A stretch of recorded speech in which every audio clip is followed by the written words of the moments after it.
Welcome to this online webinar. That is the first online event of the Eastern Promises 2020 that's organized by the Carlo Vivari International Film Festival. This panel is also co-hosted and co-organized with the First Cut Plus program.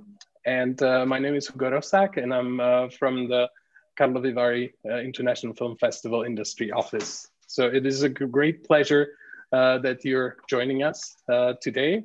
The topic of this panel is to look at alternative distribution strategies and new opportunities for producers in Central and Eastern Europe. Quite exciting and interesting, and we have a very good panel for you that will dissect some of the informations that are relevant to this topic. I'd like to put it in a bit of a context. As you may know, Carlo Vivari International Film Festival is not taking place this year. We had to postpone it until next year due to the COVID situation. But we decided to keep some of the industry activities online, which is something that we're working very hard on right now. And as of this moment, what you can see online on our website, and also I will soon post it in the chat window for the link of this webinar. You can see some of the projects that we'll be presenting in our online live sessions at the beginning of July, from July 6th to July 8th. You're most welcome to join us then. For now, however, I would like to pass the mic to our moderator, Leo Barakla, who will also introduce Ilaria Gomaraska from First Cut Plus, that will give a bit of a context. Leo is joining us from Variety, and I really appreciate you to take the floor and bring us to the discussion with the panel. Thank you. Thank you, Hugo. And this continues a long relationship between Variety and Carlo Vivari, so I'm very happy to be here. And Ilaria, could you just outline your program and the way you're working with the festival? Yeah, sure. Thank you, Leo. Thank you, Hugo. So this is the first time that First Cut Plus organized a webinar, so it's a good occasion to say a few words about what is this program exactly. Well, it's a new program which started in January 2020. The first session was held in Trieste during When East Meet West market, and the program is created for boosting the access to the international market for European films from Central and Eastern Europe. So basically what we do is we select 8 projects, as I said, from Central and Eastern Europe, which participated previously to the First Cut Lab or have been developed through Midpoint or LIM programs, which are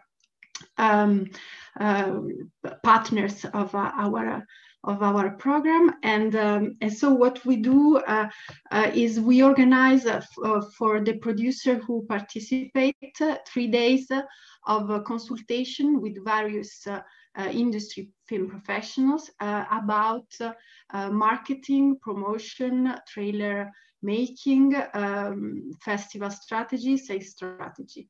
And then there is another important moment, which is the launch into the international market. And for this session, of course, the launch will be through the work in progress session of Carlo Vivari Eastern Promises in the beginning of July.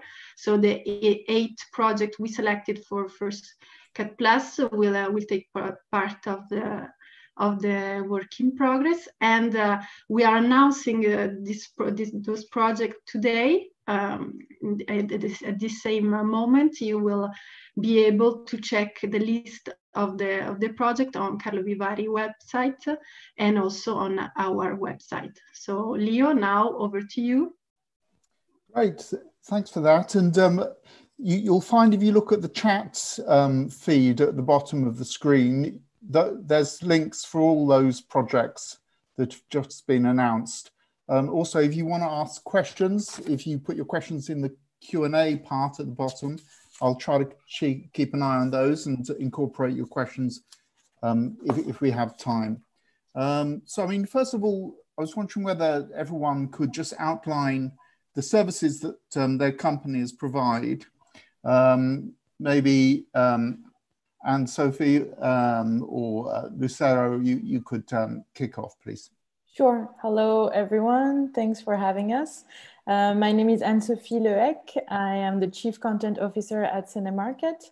I'm here today with Lucero Garzon, who is our Chief of Content. I was previously a sales agent working for Cellular Dreams and also Asian Shadows in Asia.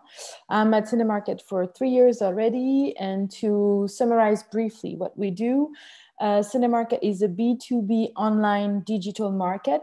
It's open 24/7 anywhere on the planet, and it's connecting rights owners and buyers to create a community of film lovers willing to support independent art house quality films. Cinemarket is a place where right owners can present, promote, and sell their films in a secure environment and with all the legal and payment tools required to make a deal in few minutes. On their ends, buyers have access to a diversity of films, and thanks to our sorting and searching engines, they can narrow their search in order to gain time in knowing which film is available in their country or which film is suitable for them regarding the theme they might look for. A buyer can build an offer in an easy step-by-step process, choosing the territory, the terms, the conditions, the amount, and so on. And the seller can negotiate, reject, or accept the offer. Once the offer is accepted, the platform generates a license agreement based on the accepted terms. The sellers can, of course, use their own template if they have, or use the one from the buyers. But we believe giving them the possibility to use our template is a service for filmmakers and producers who often don't have the legal tools to conclude a deal. Cinemarket is not new. We've been here for 2 years. Some of the people are thinking that the pandemic is the reason why we created Cinemarket, but actually it's coming from further beyond that point. And of course, the pandemic is bringing a lot of users and films on the platform right now, because I think people are understanding their needs for such an online market now that they can't meet each other. But definitely we feel that people will keep on using and coming to Cinemarket because there are different ways to use it, and not just because of the pandemic. For now, we have more than 170 films, features, shorts, fiction documentaries, few TV series, and over 350 users. Great, thank you. Hi everybody, sorry, just a brief. Sorry, yeah, Lucero, didn't mean to cut you off. Lucero, I'm commercial director at Cinemarket, and I recently joined the platform 2 months ago. So I'm here with Anne-Sophie to complete some of the information, but it's basically her that is going to present today our services and to take part in the webinar. Excellent, thank you. For Cinemarket, I was a head of sales at Pyramid International before setting up my production company focused on Latin American films. And I also coordinate co-production meetings at the Biarritz Film Festival, Latin American Film Festival. And I am based in Paris. Excellent, thank you. And Nui, could you talk about your company? Yeah, sure. Hello, everyone. Thank you for organizing the webinar as well. So I'm here on behalf of Groovy. I've been in Groovy for over 3 years, and I'm actually responsible for all our projects happening in Central Europe, Eastern Europe, as well as Asia. So what's Groovy? Groovy is a global technology platform and like a media tech company. The reason why I say media tech is because we build different tools, like technological tools that we then place online in order to locate the audiences, find what they are doing, analyze the audiences, and help with the promotions online. So one of the examples of these tools would be, for instance, our ticketing widget that can geolocate wherever you are in the world, and then can offer show times to the nearest cinema to your location. So say if you see a trailer that is being advertised online, if you start watching the trailer, we rolled out our ticketing widget that offers different cinemas and show times in the nearest location to the device that is watching. And what's happening is we're trying to track these audiences to understand what is happening with those audiences. Do they stay within the widget? What do they check? Do they share this experience with their friends? And then the ultimate goal for the company is to understand the behavior, the purchase behavior, the intent of these audiences that we are targeting in order to model new audiences. So our idea is to find really people that are similar to the most engaged audiences to the specific content that we're working with in order to convert better. So this goes really for a lot of independent films. That's one part of the business. And the second part of the business is we are trying to build the so-called the Audience Project that is co-funded by the Creative Media of the European Union. So that's going to be a broad and big audience database where we'll be able to outline what is that make independent audiences interested in films, or like what indies movies work on the market, what made them successful and what didn't make them successful. So this is going to be a big DMP, like data management platform, to be accessible for the European industry, film industry parties, as well as the European Union. So yeah, I'll be available here for all the questions and answers in regards to film promotion, as well as when it comes to online distribution, what can be done in order to access to some of the audiences and data to make the best of your marketing strategies. Great, many thanks. And Katarzyna, could you tell us about your company? Hi, I've been head of sales in Europe film sales for the last like 5-6 years, and I joined the company in early 2013 when we started to work with feature films. The company was originally established by Jan Naszewski. First, he was related to the New Horizons Film Festival, and he was head of the industry there. So his background was coming from working with producers, programmers, and using that network. He managed to establish a short film sales company focusing on finding new talents, new edgy voices, still with the potential to be sold to multiple territories. We kind of continue the line over the years. So we're still working a lot with first-time, second-time filmmakers from Europe, but also beyond. So we do have films from Scandinavia mostly, but also from Central Eastern Europe. We occasionally do have film from Brazil, Ethiopia, any kind of country that seems interesting for us. So apart as like among our successful films, there were films also like Spanish Oscar entry, Summer 1993, or Icelandic Oscar entry, Rams, that won certain regard a few years back. Among our most recent titles, there is, for example, the Polish Oscar nominee Corpus Christi that was sold to over 45 territories. We always try to have a very hands-on approach, collaborate closely with both our producers and buyers, believing in a very sustainable approach. Sorry, this is my cat. I was trying to keep him quiet. And we're always looking forward to discovering new voices to promote. So somebody who is strong enough to find their place either in the festival distribution circuit or be the crossover title that we are able to sell to multiple territories worldwide. Excellent, thank you. And I'd like to see the cat at some point. Oh, sorry, your microphone's off. So, I mean, given that we've, I'll just point out that Ilaria is also co-moderating. So if she wants to come in with questions at any point, that'd be great. But I mean, to start off with looking at the effects of COVID on the industry, I mean, how has it affected your companies and your customers? Katarzyna? This was a huge question already during the EFM when we learned about the Italian situation, because before that everybody was kind of ignoring the whole threat. But when it happened, that it's like suddenly became so close, and the Italian buyers were the first one to flag it to the rest.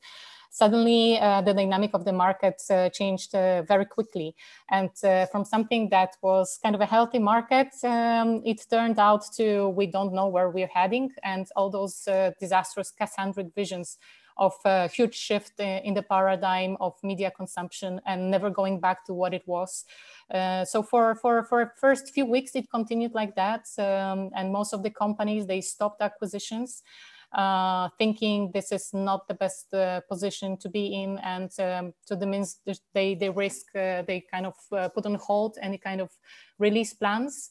But then after a few weeks, when we already started to see the situation is being maybe not under control, but manageable at some point, we could already see that the buyers are looking forward to seeing what are the fresh titles for the fall season.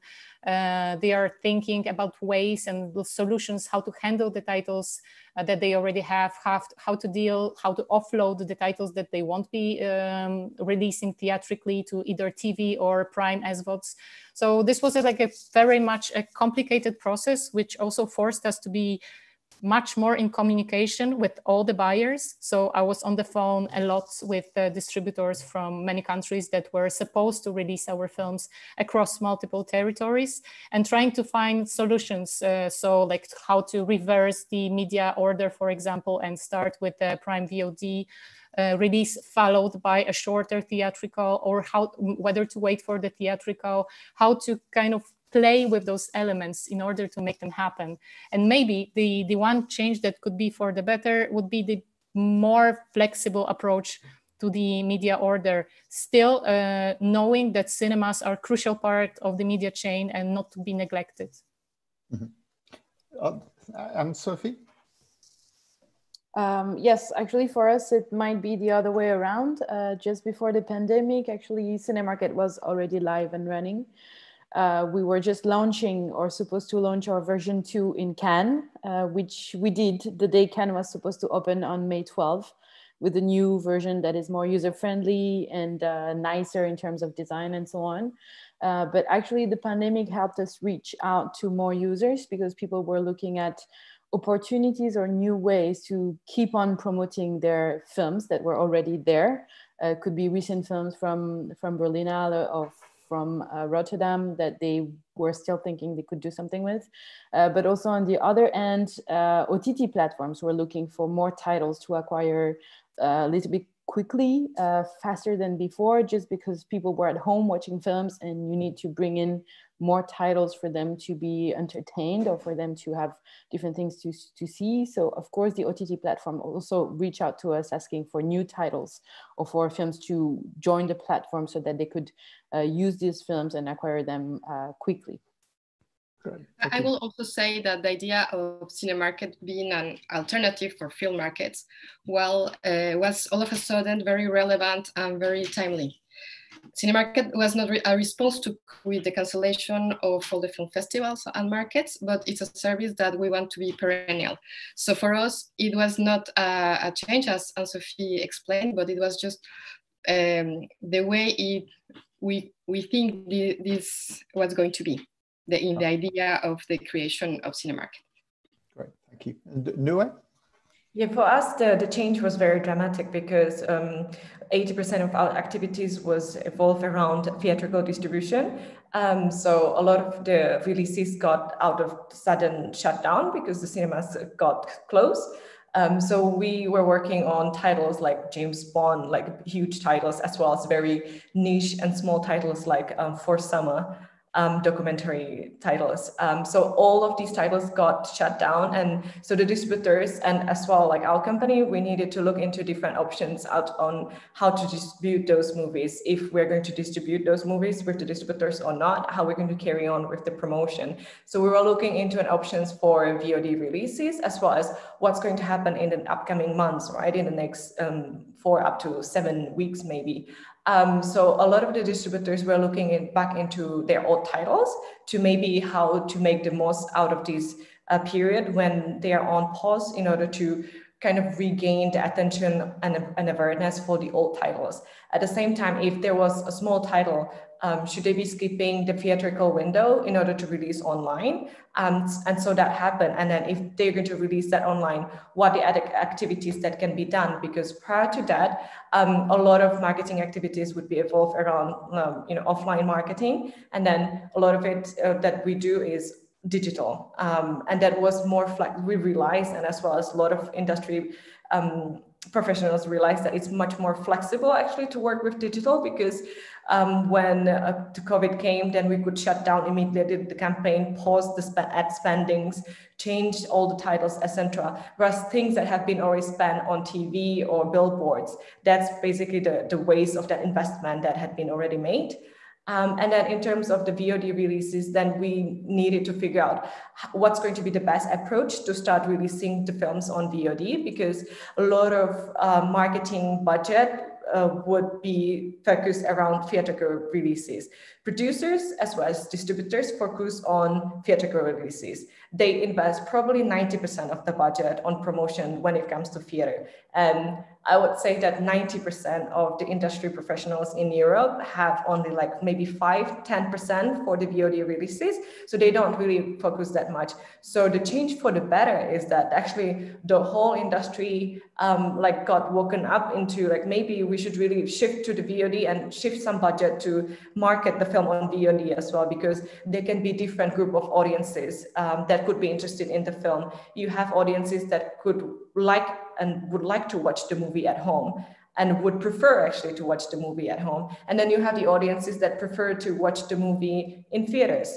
And so until these days, we would be only focusing on those audiences that wanted to watch the movie in theaters, to target them and to communicate with them about this new release.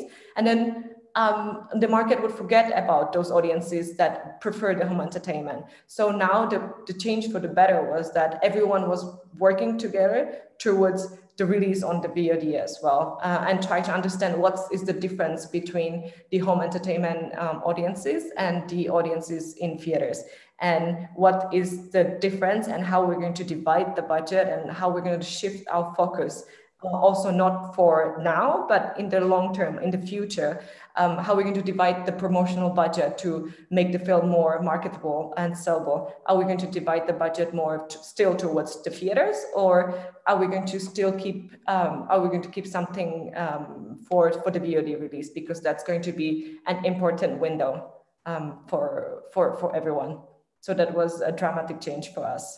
Great. And Katarzyna, did you want to add something? More of a question, since we were discussing from the very beginning with some of the buyers, but also the Association of Sales Agents that we belong to, the bias between the usual audiences that we have for the theatrical, which are mostly mature audiences at a certain age plus. And then again, these are not very digitized audiences. So I would be very much interested to hear like how this challenge was presented to you to kind of reach these audiences that normally are the offline ones.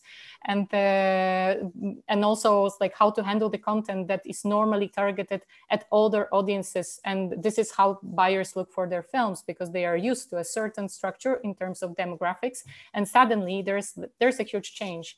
So if you have any thoughts on that, I would love to hear more.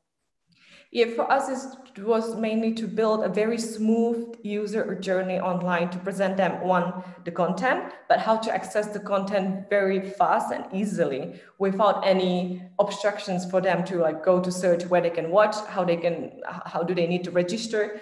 And so we were tracking in the beginning, where was the preference mainly? Were they looking into more towards like the local VOD players, or were they more interested in like Amazon or Google Play or iTunes? Because each of the group of audience would eventually have already their own preferred platform where they watch. Say for myself, I can speak that I like to watch films on Amazon. And even though it would be for the TVOD release, I would watch by myself on Amazon. But then there would be some other users or audiences that would prefer iTunes because they had it set up with their TV. And so in the beginning of the release and the campaign, we would need to test where is the preference most concentrated, which are the segments of audiences prefer which platform, in order then to divide the budget accordingly. So say if I have the audience 20 to 25 that prefers Amazon, then I'll allocate that percentage of the budget for Amazon. Or if I have 45 to 55 years old preferring Google Play because they have it connected with their smart TV, then we're going to focus on Google Play. And then we would be also focusing on which type of ad placement we can target in order to reach those audiences with their most preferred platforms. And so in order to understand that, we changed completely our player, because back in the days we would have the showtimes and the cinemas, but now we place the Google Play, iTunes, local VOD players, and that would be placed straight away on social media under the ad or under the video. So we would see the interactions happening with each of these major players. And then once we've got that, the interactions percentage, then we decided how we're going to divide and which platforms we're going to go after, mainly for the release.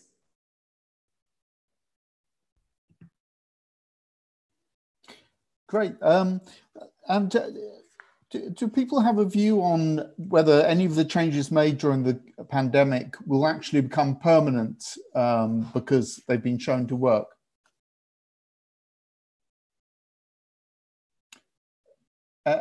Anne-Sophie?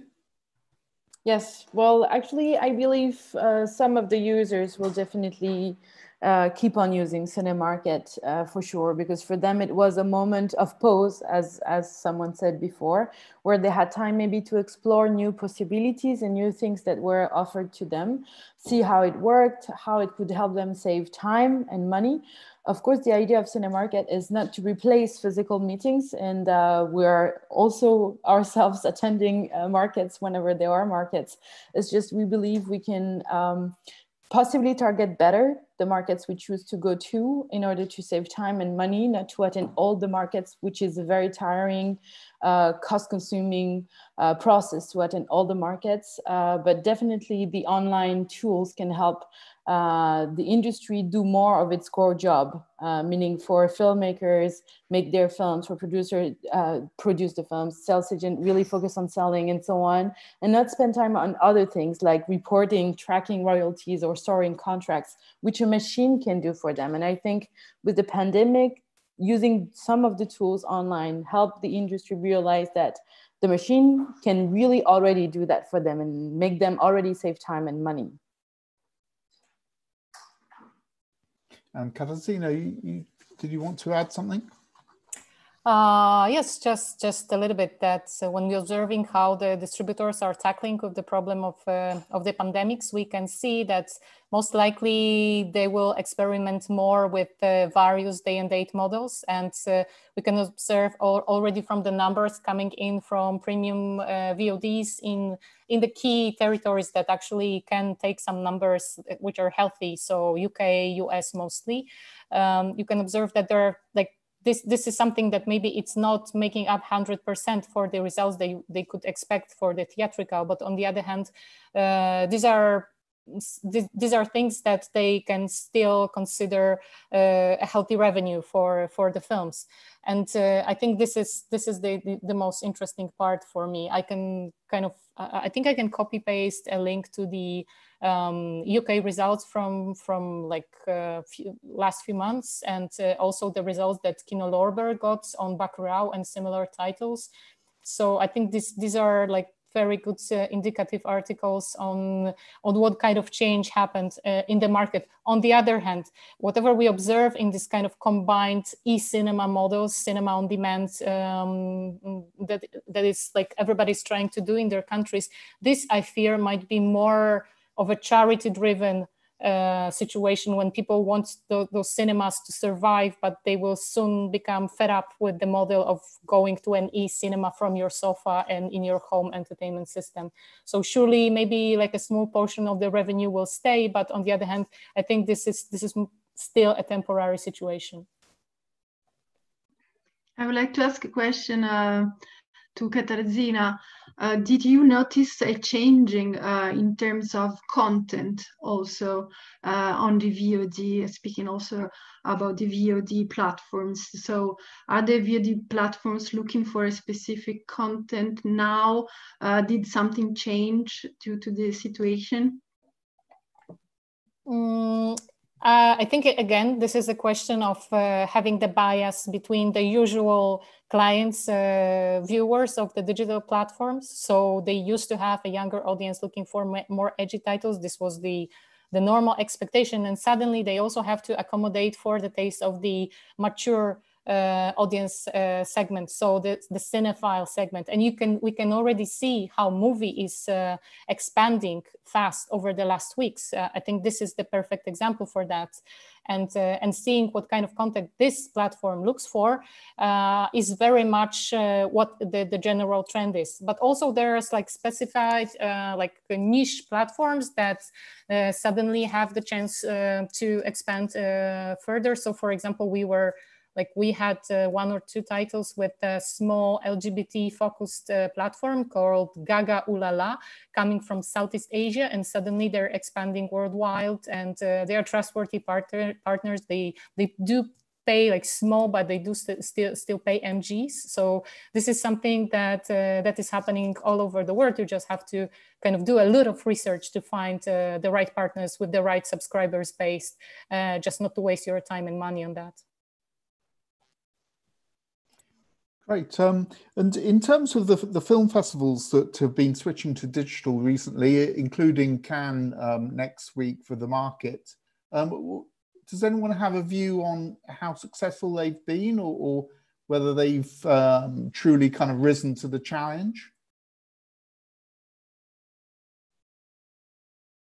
Anne-Sophie? Yes, well, I think for festivals and markets, it's coming on two ways. For festivals, it's of course what the industry can offer in terms of tools, so that users can actually watch the film. So in case of festivals, it's really regular people who has access to the films. And it's interesting to see the different trials that have been done. I'm not sure about the figures and actually how many people decided to go online and watch the films. And at the same time, what was the offer in terms of films willing to put their films online. For a market, I think it's hard to really reproduce a market online. How to reproduce the exchanges, how to reproduce the booths and so on. I know Cannes is trying something, but everyone don't really know what to expect. It's going to be the surprise next week. Definitely, it's taking time to build the tools. We know that because we've built Cinemarket from scratch, it took us 3 years. So of course, in 3 months of pandemic, you can build something, but it's mostly aggregating different tools that are already existing, like Zoom for a webinar or conferences, then Cinando maybe for a database, and then another website for the online screenings. But it's not building a tool where you will have everything. It's putting together different things. So probably in the future, some of these festivals and markets will keep on working and going online. It's just probably the industry will build dedicated platforms rather than put together different tools that are not always, for now, super handy, super easy to work around. Sometimes you don't know where you have to go, where you can find that information. It's sometimes too complex, and it has to be very simple, to my personal view, to really work. Thank you. Does anyone else have something to add? Katarzyna? So coming to the market that is just next week, I have to say that most of the buyers are still very much perplexed as of to how it looks like in terms of participation. So some of them are scheduling meetings ahead. But on the other hand, it's still, as we discussed with many colleagues, sales agents, we still need some kind of a deadline, because something that disappears in the whole COVID situation is not only the impossibility of like spatial travels, but it's also the time dimension. Suddenly in a situation when you don't have any kind of solid plans and you don't have any kind of deadlines, it's really hard to kind of come up with decisions and even this kind of tentative planning. So the markets that are limited by time in a way are still crucial in a way to kind of recreate at least a meager resemblance of the usual market buzz that is also a factor in terms of sales and promotion and creating life of the film. So even if there is a lot of mix-ups and then there is a lot of commotion, and it's like we only now start to build the booth suddenly and we received all the information last minute, it's still quite exciting to be able to come up with ideas for that, and it's still nice to try and keep this, have this feeling that the industry is alive and we still can show films and expect buyers to come back with their decisions in a certain time and not to prolong it forever, because everybody is so much into scouting just now and watching films, but nobody really comes up with strict decisions. And this is also, which is crucial to our work. Right, and Ilaria? Yeah, I would like to raise a question back to a bit more on the topic of today's webinar, thinking especially about the fact that our audience today can be composed mainly by producer.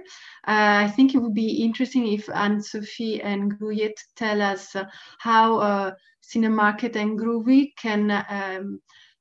could be an opportunity for a producer who doesn't have a sales agent yet, or will not have it for the launch of the film. So how your two apps can be useful for producers.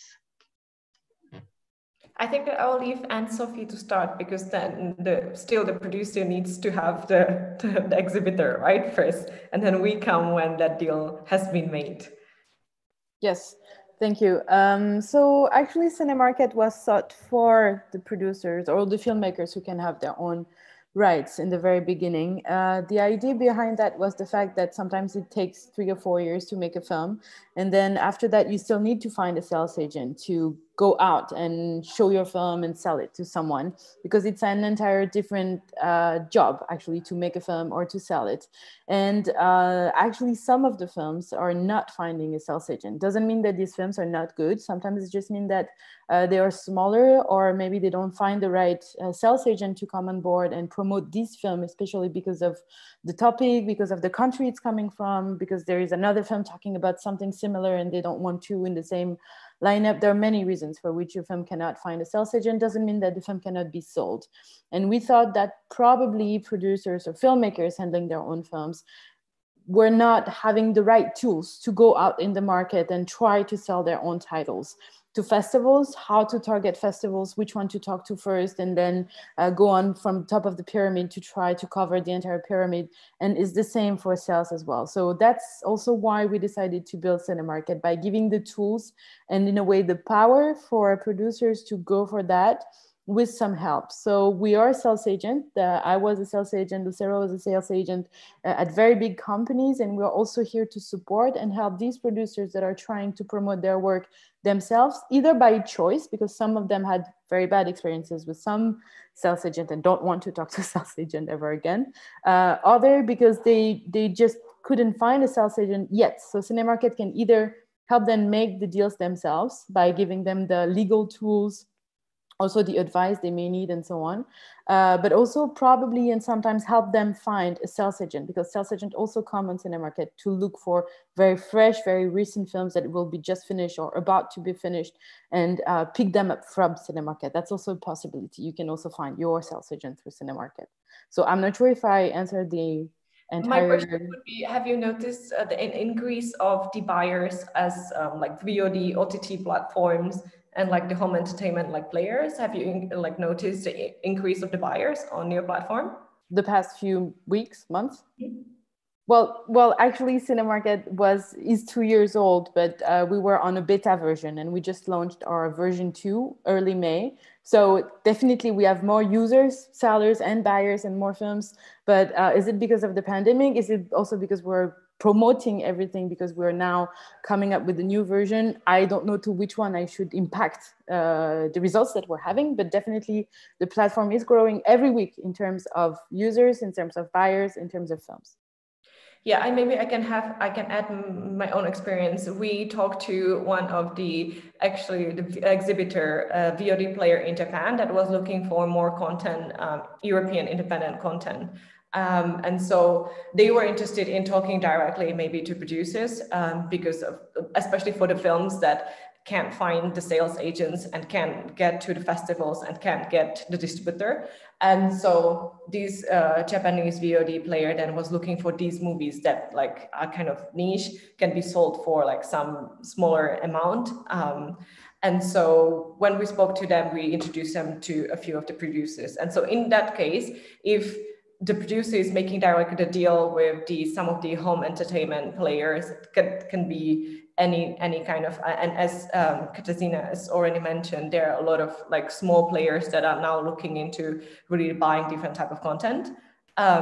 So in that case, as a producer, you have to start now educating yourself completely about how to market your film, how to promote your film, right? Because even though if you sell your film to one of the VOD player, OTT players somewhere across the globe, that doesn't mean that the film is going to get any viewers, right? So if you really fundamentally want your film to be watched, then you really need to also have some budget for the promotion. And then the best tools for this would be obviously online.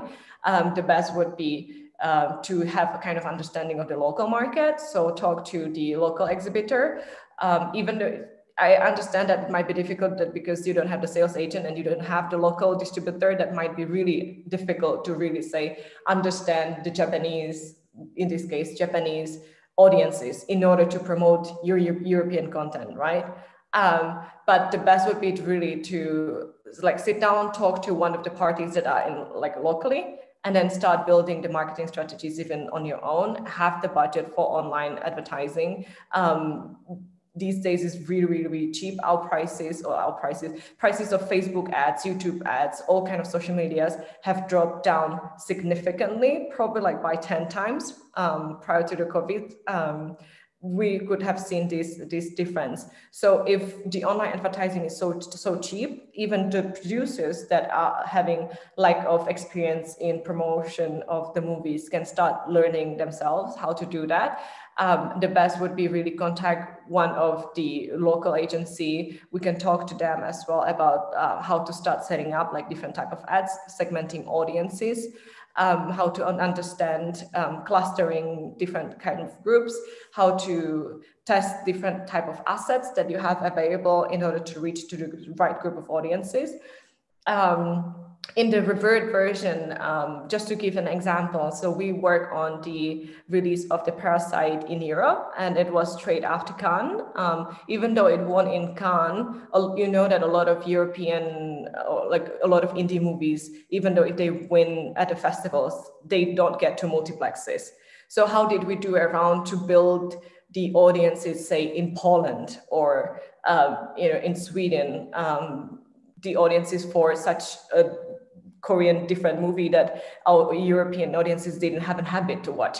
So what we did is we really ran different type of testing. We created different type of ad sets, segment really audiences into like really small, narrow down niche segments in order to place in front of them different type of assets. And then by testing this, you can learn a lot on how maybe you can spend a bigger chunk of the budget in the next week. So you can do step-by-step launching of these campaigns. You don't have to do it all at once. That's the good, I think, side of the VOD launch, that once it's there online, it's not going to get shut down straight away. That was the danger with the theatrical releases, that if the film didn't perform well on the first opening weekend, it's going to leave right at the theater straight away. With the VOD, when you run online marketing and advertising, you can try and test one by one and really be spending little amounts to understand how audiences are reacting to different type of messages that you're communicating to them about the film. And then gradually build this pool of audiences over time, maybe over even 2 months, 3 months time. So you don't have to spend everything in the first 2-3 weeks. Or like 1 month as it is happening with theatrical releases, but you can do really like slow A/B testing when it comes to VOD, and then gradually build these audiences. I hope it helps. But if you have any more specific questions towards like how we run specific ads, then of course I can go to the details there too. But this is, I think, the fundamental change that happened, that we have now a completely different approach to marketing the film online, because that doesn't leave straight away if it doesn't find out the audiences on the first weekend. Great, thank you. And what are the different type of revenue models that exist in the VOD landscape? I mean, do they offer MGs or license fees, or is it usually on a revenue share basis? I mean, is the money up front? I've been told that Netflix sometimes pays over a number of years, up to 4 years. So you have to kind of wait for that money to come in. I mean, what's people's experience with the revenue that comes from some of these VOD platforms? Who wants to answer that? Okay, Anne-Sophie, thank you. Well, there are many different models, of course. There are non-exclusive deals. Sometimes there are exclusive deals for the biggest OTTs. There are revenue share models, there are MG models and revenue share, there are flat fee models. There are companies that are sending the reports every year, others that are sending reports when there is money to send back. There are companies that are paying everything in one go and then nothing ever after. So there are, I would say, there are as many models as there are OTT platforms. Actually, there are various numbers of models. And I don't think there is one, depending on the size of the platform, depending also on the title they're acquiring, depending on how they are also acquiring the film, because sometimes it's a deal with the festival. That was the case at some point with Amazon or Netflix. They had deals with festivals, and if the film was showcasing in a festival, then you could get your film bought for this amount of money that was dealt for you without you doing anything. You could just benefit from that offer. I'm not sure it's still the case. That was the case a year ago, but I think it's different every year, different with every festival, selection, films, and so on. Yeah, does that answer your question? Katarzyna? Yeah, there was the golden era when Amazon could kind of save smaller films premiering in Sundance or Toronto. There was this kind of golden package that was offered for global release. It was around 50K for the world for the non-American films usually, but they quite quickly withdrew from this model. And they focus on their original content. So this is no longer in place. There was the case this year with Tribeca, but this was like one chunk of money which was divided into so many titles that they didn't really use that opportunity that much. So of course this is different, and also you have all those festivals that are turning into VOD platforms just now, and you can always negotiate if they want your film. Sorry, I think I will. There is like a trash car right outside my window, so sorry for the effects. But basically, they have to be flexible because they want your content, and normally they want to get it for free, obviously. So the most prevalent model would be the rev share model. But on the other hand, you know that with certain platforms like Mubi or like even smaller ones, or Filmin in Spain, when you have like a key SVOD platform, which is a mixed TVOD and SVOD model, you can always negotiate a little fee for the film. Or you can do a combination of like festival special screenings limited to a certain number of digital tokens issued, and then do a rev share after that. So mixed models are also in place. Thank you. Sorry, Noya? No, the challenge I see here is that really the sales report from, like, say, Amazon or Google Play or like all of these players are coming really late, and then they are not very transparent straight away with the sales, really like what's happening with the film. So it's really difficult for distributors to see if and to, you know, attribute any of the investment like they've spent on promotion online to actual sales that is happening from the campaign, right? Because they are not getting any results from these players. So that's the biggest challenge that I think we're facing if releasing online, that these data are not being shared straight away with producers or distributors. They are waiting like in weeks in order to get these results. I mean, in general, in this new kind of digital landscape, is transparency as good as it could be? This is something we are trying to talk to with local VOD players. We have talked to, for instance, Curzon Home Entertainment in UK, who are very open, to have us taking up their website just to understand how much of the sales we converted from our online campaign. But it's really difficult to speak to any of the bigger players, because they feel like there would be some kind of data sharing, but this might be the only option for the industry really to be profitable in the next months if the situation with the COVID it's going to stay like this and more films are going to be released online. And then we really need to look into options how to share data among different parties, so we can make it profitable for all parties, because by the end of the day, if the film is being watched, then the distributor as well as the exhibitor are going to earn, and as well as producers. But if one party is keeping the data and not sharing, then it's really hard for distributors to even spend any more money on advertising, because they can't really attribute the investment into like actual conversion and sales. Thank you. And are there other tools in the digital landscape that are helping, and are they offering ways to save money or find revenues that didn't exist before? Not really save money, but just to continue this conversation, for anyone looking into VOD release, we would recommend to go with iTunes, because iTunes is offering quite good affiliate tracking.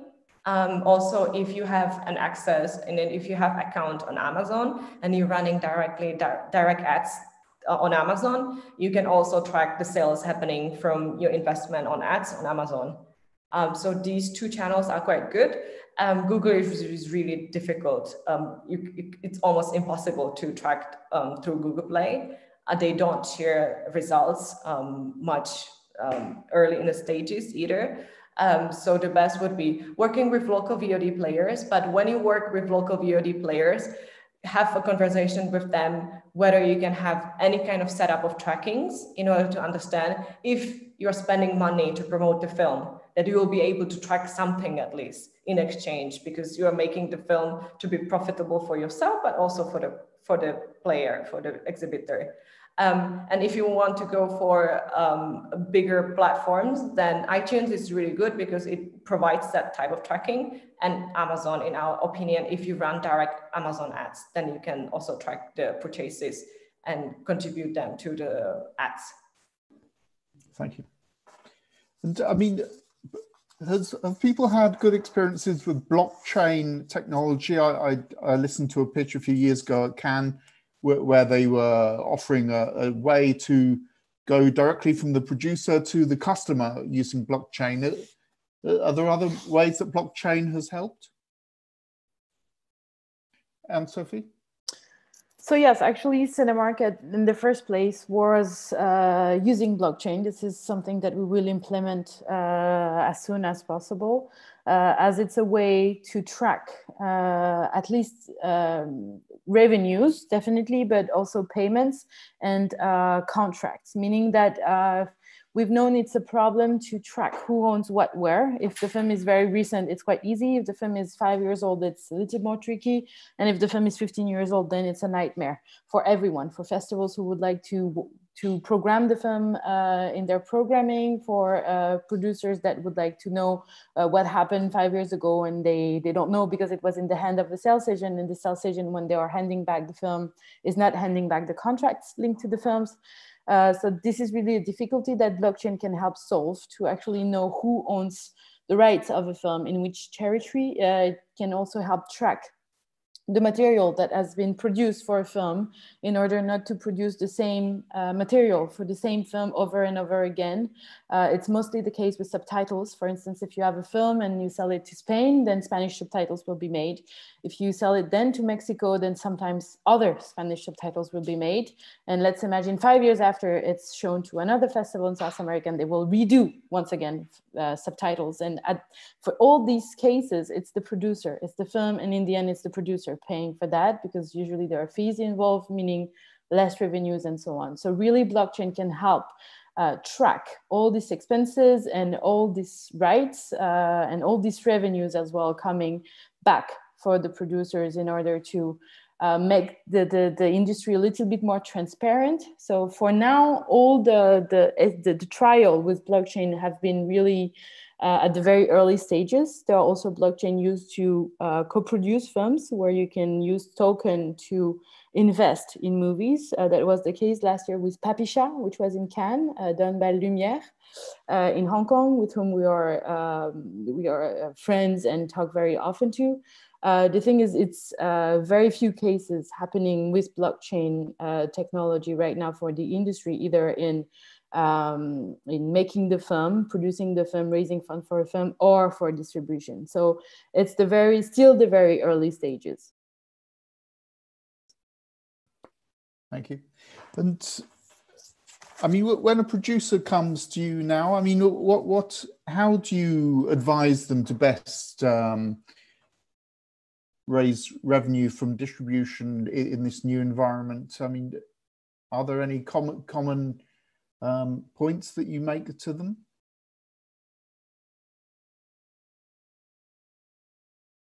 No.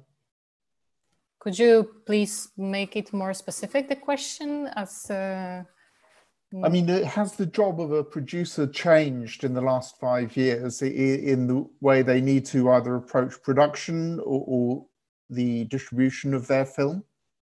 Well, if they work for us, it's obviously us that are doing this job. So I might not be the best person to answer this, but at least we try to be in dialogue in terms of expectations. And especially now, this is crucial because we have to, I think every sales company and each producer has this quite a big dilemma, whether to, if you have a film that is almost finished, whether to present it to the fall festivals, which are gonna be some kind of a hybrid form between the physical and the digital. Is it enough for you to have this digital experience as the launching point for your film? So, but also knowing that since so many content providers, sales agents, all more experienced producers who are handling their films alone, they're keeping their films for next year. So this is kind of a poker game that the producers have to be prepared to play just now and know whether it's crucial for the film to have a physical premiere, maybe at a smaller festival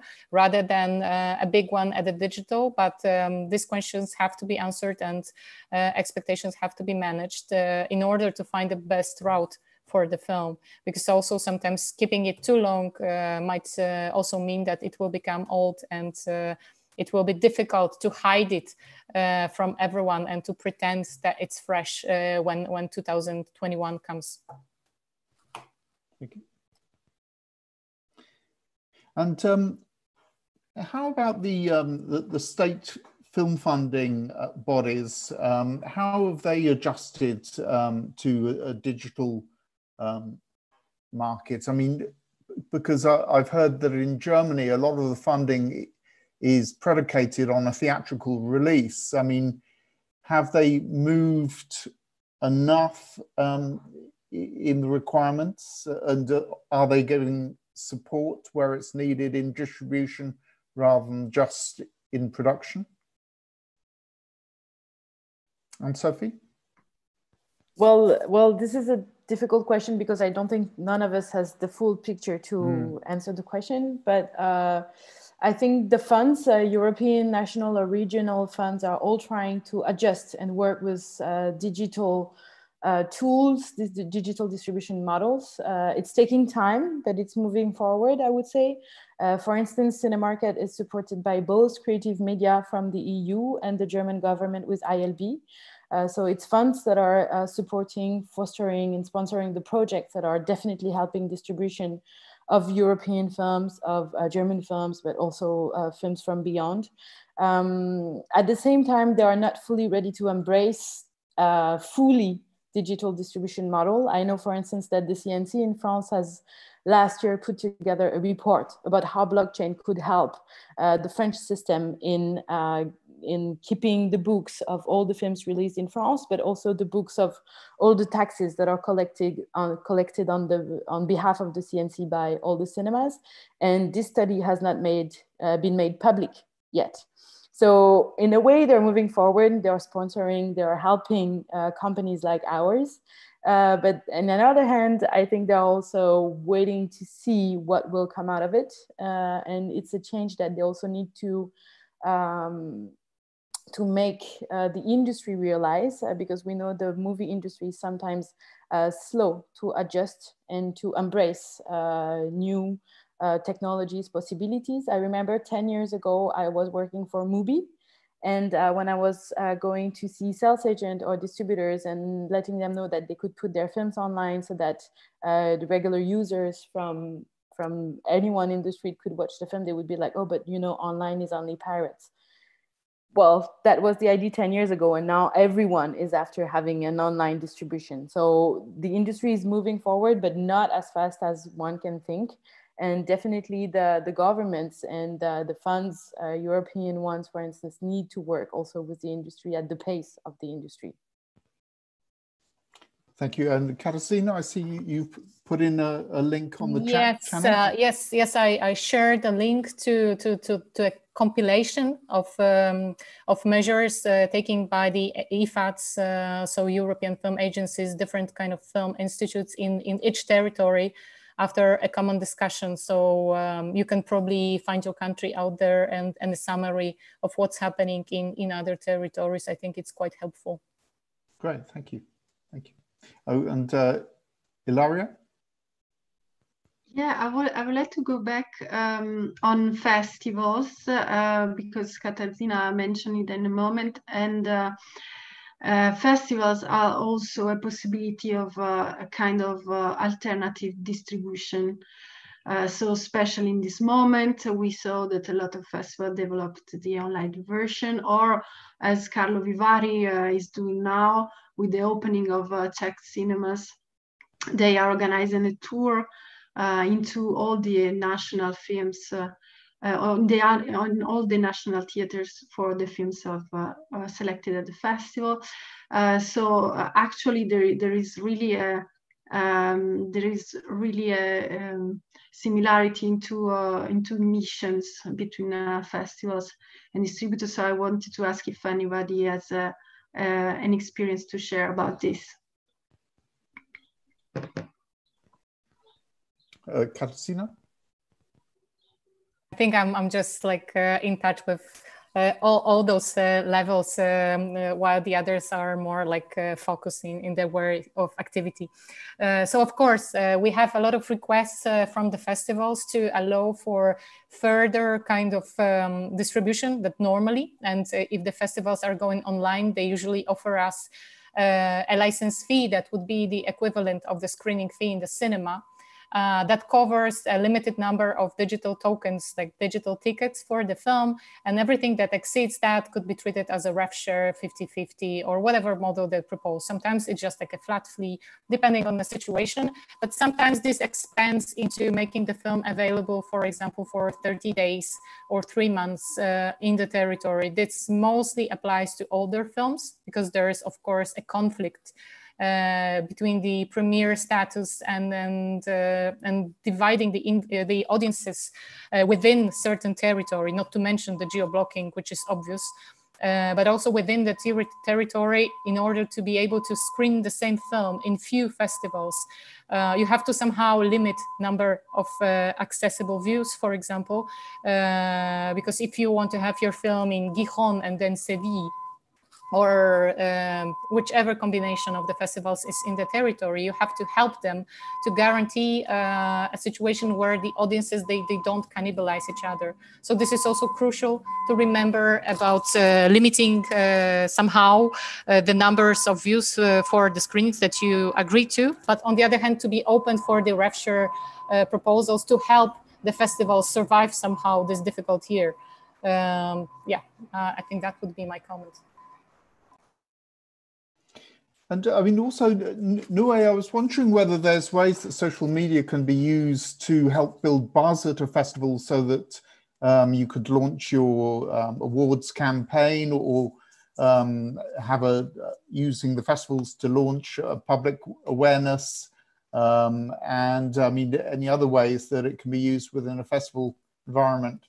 Yes, definitely, especially since we have a lot of producers here watching the webinar. I think I would mention that if you have an option to work with your materials prior to the festivals, do really run testings online, meaning that when you're still in the editing room and finalizing the film for the festival, you can really take different type of assets, clips, footages from the movie, run through Facebook channels, YouTube, and all kind of social media that you have available out there, to see what are the responses from each of different segments of audiences you're targeting, because with that you'll have an idea of, say, these group of industry professionals reacts to my movie in a certain way, but then the broader, wider audience, the public, is going to react differently. So if you have access to all of these materials, and also really important to mention,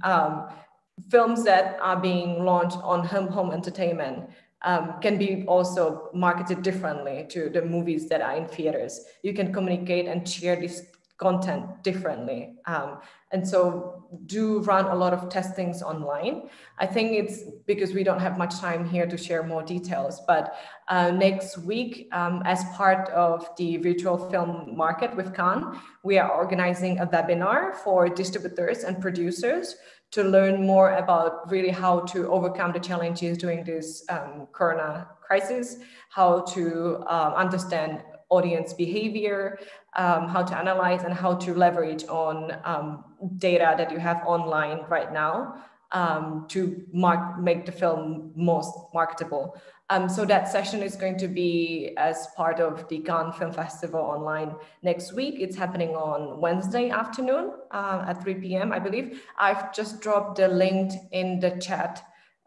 So anyone who is working and launching movies, either you're a producer or distributor or sales agent, I would really highly recommend to join this session, as I believe that we'll have much more time, because it's structured as a workshop for us to really teach how to step by step, create a strategy and proceed with the marketing campaign for releases on both online and theatrically too. As we don't have really much time here to go into the details. Sure, thank you.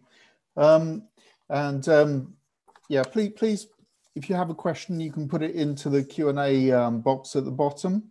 But also, I mean, I wanted to quickly mention, I mean, I know this is a session on alternative forms of distribution, but I mean, how strong and stable is the traditional theatrical circuit at the moment? And are they adjusting and innovating at all at the moment? I mean, maybe Katarzyna, I mean, what's your kind of experience of theatrical releases?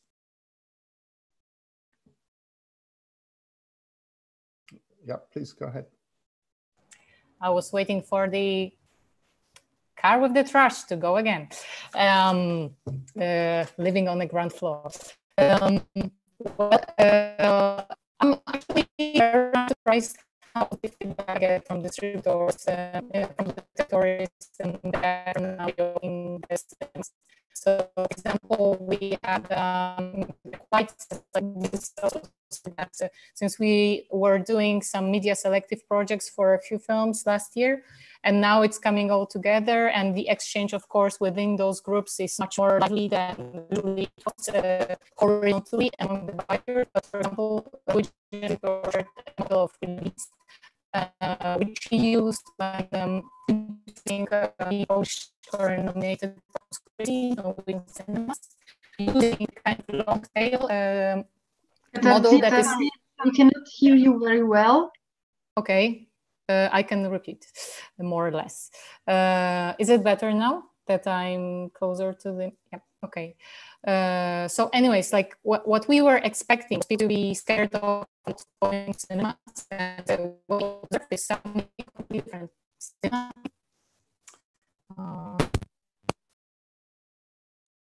Leo, you're on mute. We can't hear you either. Mute. I'm not. Leo. No, yeah. Sorry, yes, your line was breaking up. So maybe if you turn off the camera for a second, yes, then and carry on talking. So I'll try once again. That's good, thank you. Okay, perfect. So what we were expecting was dramatic feedback from distributors who were really scared to either replace the films in the cinemas, especially for those releases that were interrupted after first weekend by the COVID, or those who waited and they were supposed to release the film in March or April and they had to postpone the release. And the kind of feedback I'm getting, for example, from Scandinavian countries, especially from Norway, is quite positive. So not only they managed the Norwegian distributor for our Oscar-nominated Corpus Christi managed to place the film in the cinemas, but he also managed to keep them longer, since the bigger buyers kind of kept the more commercial proposals for a later period. So there is more space on screens, and that can be used to smaller films' advantage. So the film basically started off on 6th place in the box office, and in the second week it was already on the 4th place. And actually the number of cinemas booking the film was increasing over the weeks.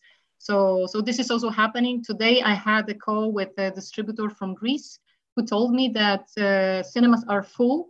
It looks like nothing ever happened. They are very much happy and surprised by the situation. Of course, everybody's a little bit afraid that the new wave might change that. But so far, it's not disastrous. So of course, it's challenging, and the limited capacity is especially hurtful for bigger films. But on the other hand, the kind of films that we handle, so art house niche films, they don't require the full capacity of the screening room. So suddenly there's some space for films like that because they can be used in a more flexible way to program smaller cinemas and especially art house networks. Thank you. Noye? Yeah, I would like to only support this and confirm as well that a lot of our big campaigns, like the big international commercial campaigns, got paused, and there is unknown date when they're going to get released.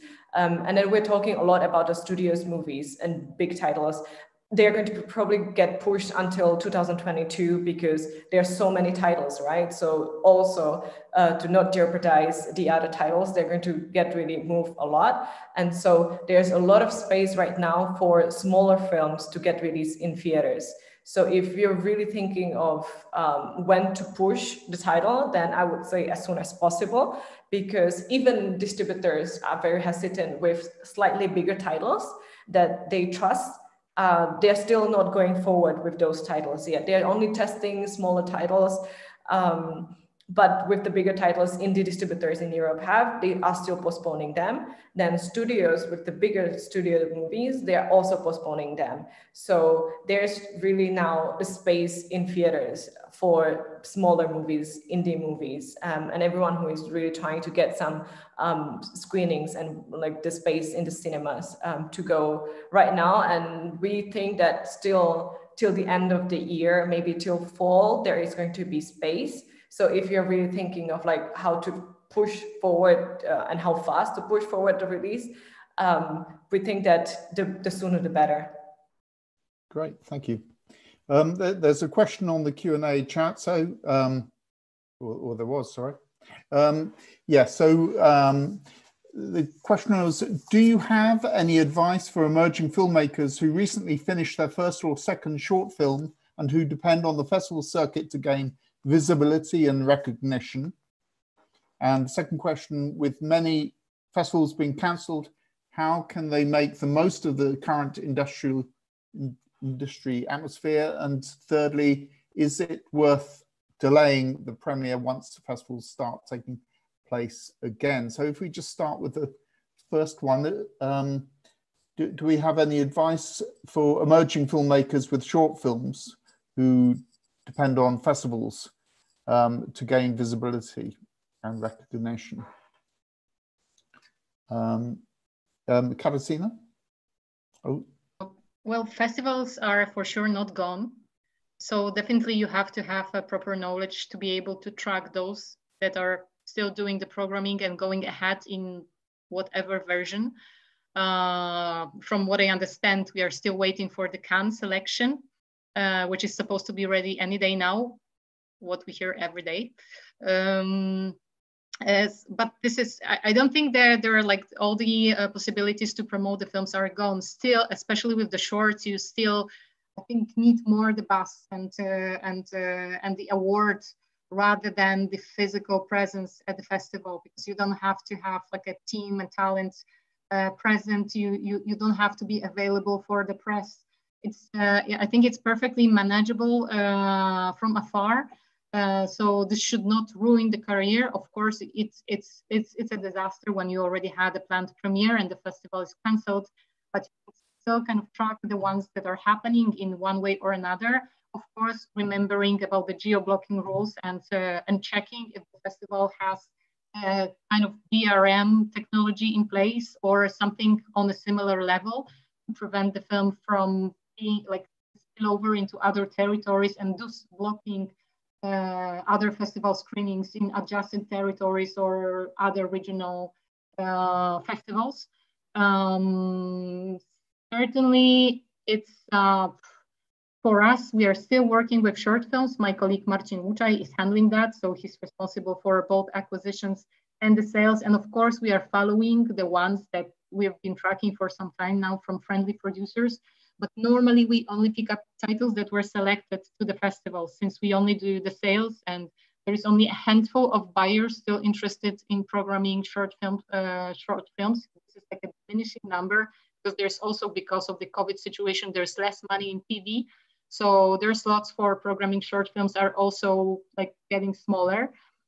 So this is something that has to be remembered. But on the other hand, you can do a combination always if you have anybody from the film network that can consult you on a kind of a hybrid model. So have like for example, a nice festival premiere, be it A-list or regional or your local festival, and then try and make your film visible through Vimeo or YouTube, even free channels, even if you know that it won't make any kind of money. But if your aim is to promote the work of the filmmaker, then it's also a way to go. I remember that, I don't know, it's like some of our successful shorts in like, I don't know, it's like in few weeks, they gather 500,000 views on Vimeo, for example, after being released in this kind of free model. And it's also building awareness about the filmmaker. And if this is your goal, that you can also follow this model rather than to delude yourself into thinking that you can actually get substantial revenues from selling your short film. What was like, that was one question, but if there were any more, Leo, be so kind as to repeat them.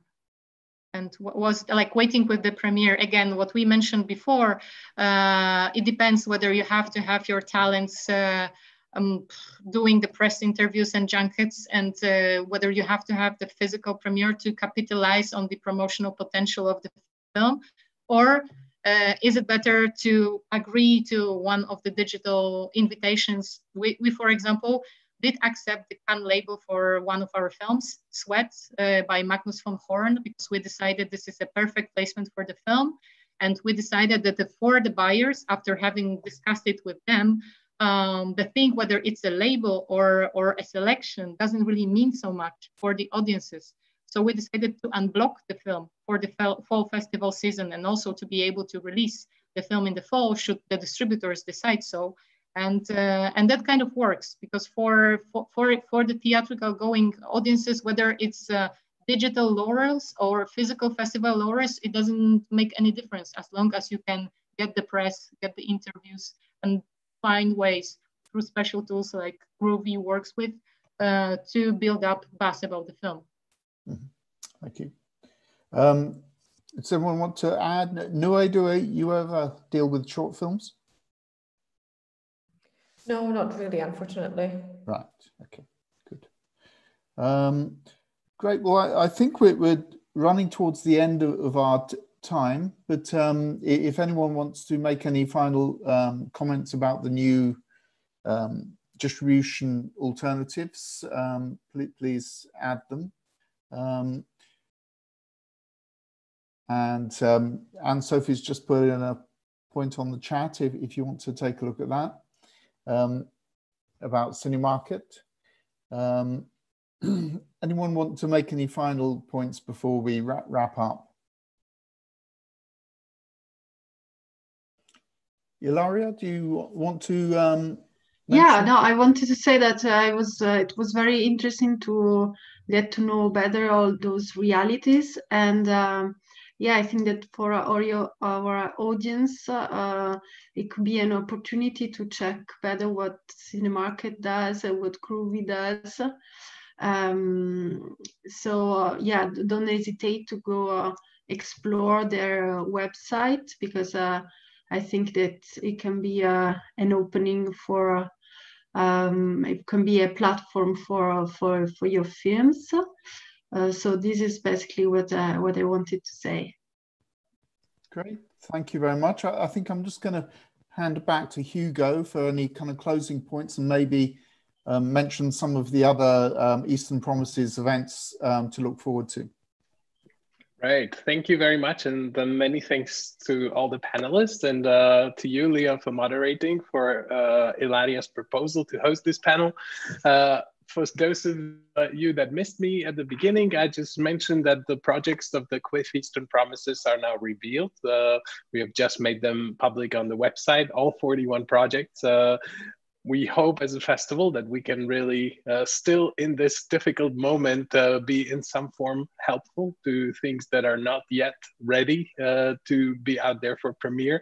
So for the buyers, we still hope we can offer some interesting curated projects, and we're proud of them. I would like to say that these will be publicly shown on our streaming modules in the beginning of July, so from July 6th to 8th. You're most welcome to register and join us.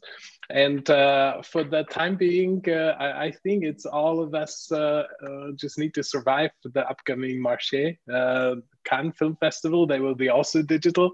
So I wish you all the good luck with that. And I hope that we can still welcome you, maybe exhausted but strong, in the beginning of July in the online Carla Vivari KVIFF Eastern Promises. Thanks so much, and have a great rest of the day. Thank you. Bye. Thank you. Bye. Bye. Bye. Thank you.